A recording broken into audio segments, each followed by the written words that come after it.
Today we're at the beautiful Fort DeSoto Park.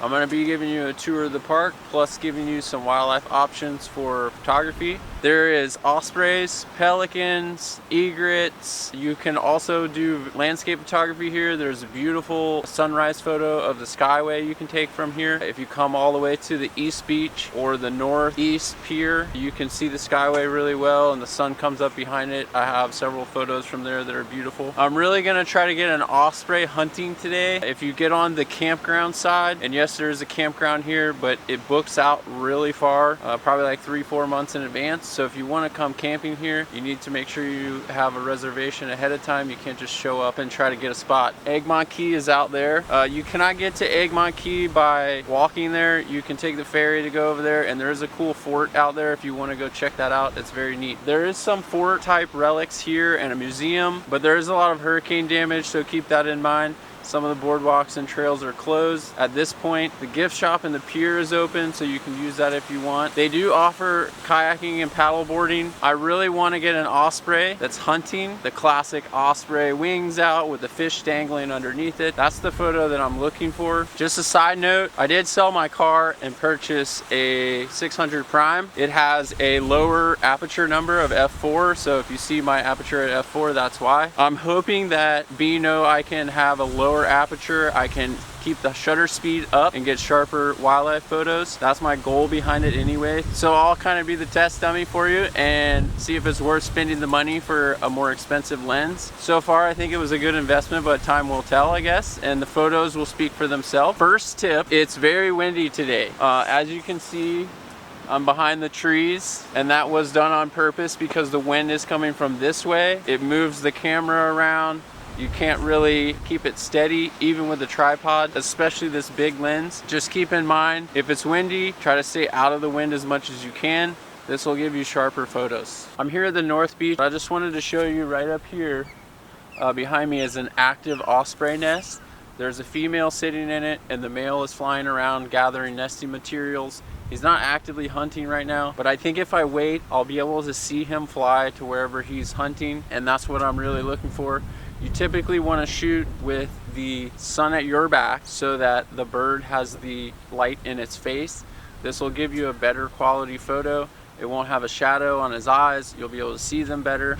It's pretty bright right now, but that's also okay for action shots. You need some light in order to get a sharp photo with a high shutter speed. I also saw some parrots. I'm not really sure what kind of parrots there are. They're parakeets or something, they're little green ones. But anyway, we're adding that to the list of things you can photograph while you're here at Fort DeSoto Park. It's looking like this is a great place for bird photography and dolphins. This is the very north tip of the park. Across the waterway is Shell Key. You can't get there by walking, just like Egmont, but there is a ferry that will take you over there. On the other side of that is Pass-A-Grille, which is also a great place for photography, especially sunset beach photography. Check that out if you're in the area. You can see here we got some shallow mud flats, and there's a couple egrets out there. I already got some egret photos this morning, so I'm not gonna mess with them, I'm just gonna leave them be. But this would be a great place for either sunrise or sunset egret photos. Another tip when you're looking for ospreys to take actual hunting photos of, you wanna always make sure the wind is at your back. Sun in their face, kinda like I am right now, and the wind is also in my face.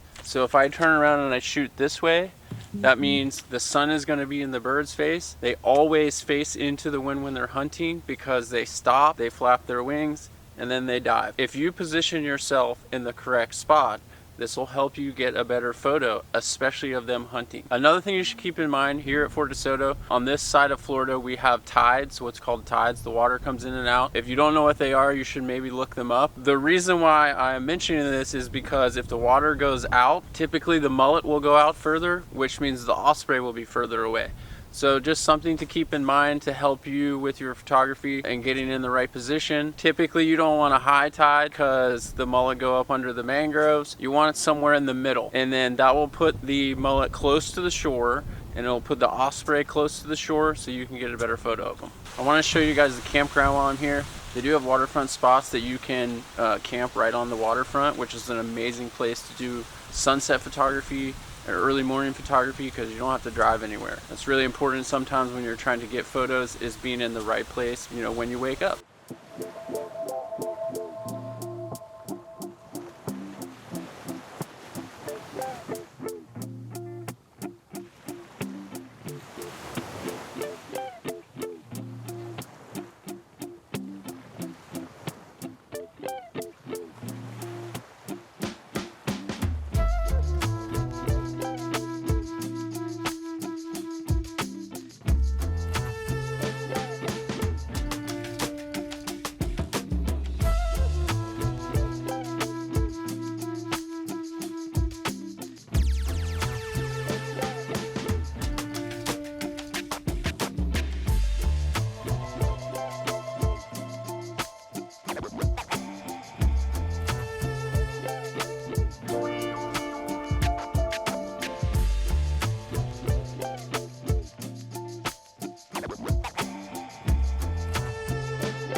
wasn't able to get the osprey carrying a fish, but I did get several photos of the osprey hunting that came out really good, that I'm really happy with.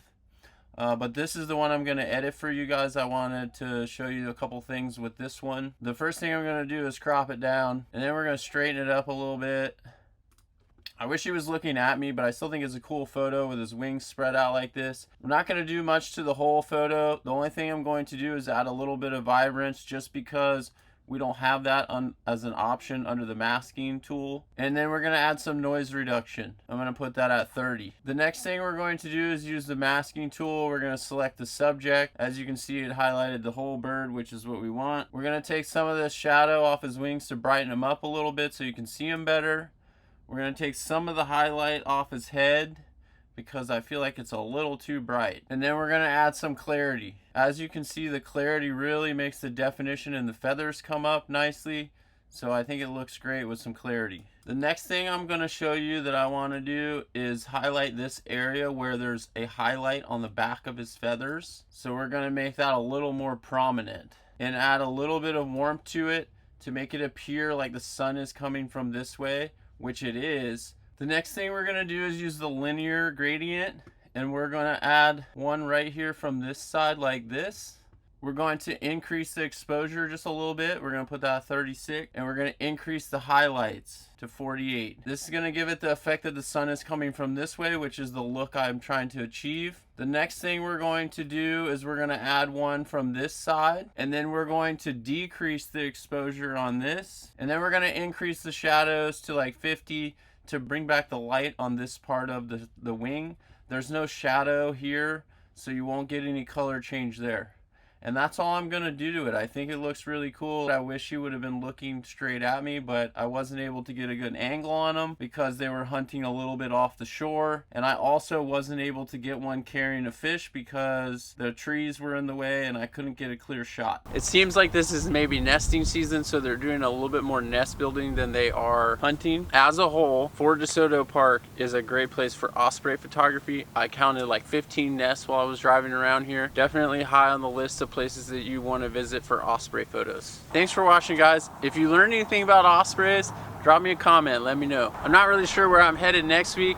If you have any suggestions, maybe a bird you can't find or an animal you're having trouble locating to take photos of, hit me with a comment, let me know, and I'll go look for them and see if I can find them. If you like this video and you're interested in watching another one, I'll attach one right here where I filmed the gray horned owl on Safety Harbor, Florida, and I'll see you over there.